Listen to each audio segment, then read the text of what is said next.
बहुत समय पहले घने जंगल के बीच कुछ शक्तिशाली आर्षी रहते थे। वे दिन रात यज्ञ और मंत्रों से अपनी शक्तियां बढ़ाते थे, लेकिन धीरे धीरे उन्हें अपनी शक्ति पर बहुत घमंड होने लगा।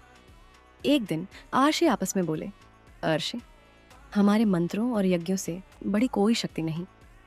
इस संसार में हमारी विद्या सबसे श्रेष्ठ है। देवताओं की शक्ति भी हमारे सामने कुछ नहीं। ऋषियों का बढ़ता हुआ अहंकार देखकर भगवान शिव ने उन्हें सच्चाई दिखाने का निर्णय लिया। फिर एक दिन जंगल के रास्ते से एक शांत और सुंदर योगी आश्रम की ओर आने लगे। उनके साथ थी माता शक्ति। आर्षियों ने उन्हें देखा और क्रोधित हो गए। आर्षि बोले, ये कौन है जो हमारे आश्रम में आने की हिम्मत कर रहा है? इसे सबक सिखाना होगा। क्रोध में आकर आर्षियों ने अपनी शक्तियों का प्रयोग किया और अचानक एक भयंकर बाघ प्रकट हुआ। वह तेज गर्जना करते हुए भगवान शिव की ओर दौड़ा। आर्षि चिल्लाए, जाओ, इसे नष्ट कर दो।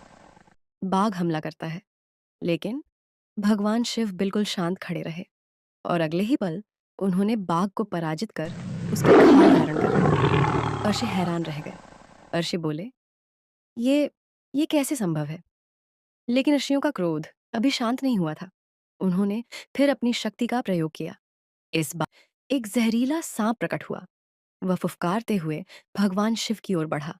आर्षि बोले, अब देखो इसकी शक्ति। लेकिन भगवान शिव मुस्कुराए और उस सांप को अपने गले में धारण कर लिया। आर्षि डर गए। आर्षि बोले, इसने सांप को गले में पहन लिया। अब ऋषियों ने अपनी सबसे शक्तिशाली शक्ति का प्रयोग किया और प्रकट हुआ अपस्मार, अज्ञान और अहंकार का प्रतीक राक्षस। वह क्रोध में भगवान शिव पर हमला करने दौड़ा, लेकिन भगवान शिव ने उसे अपने पैरों के नीचे दबा दिया। अपस्मार चीखा, नहीं, और फिर कुछ ऐसा हुआ जिसने पूरे ब्रह्मांड को बदल दिया। भगवान शिव ने अपना दिव्य तांडव नृत्य शुरू किया। उनके डमरू की ध्वनि चारों ओर गूंजने लगी। ये केवल नृत्य नहीं था, इसमें सृष्टि, पालन और विनाश तीनों शक्तियां समाहित थीं। भगवान शिव के हाथ में डमरू, जो सृष्टि और ध्वनि का प्रतीक था। हाथ में अग्नि, जो विनाश और परिवर्तन का प्रतीक थी। अभय मुद्रा, जो कहती थी, भय मत करो, मैं रक्षा करूंगा। ऊंचा उठा हुआ पैर, जो मुक्ति का प्रतीक था।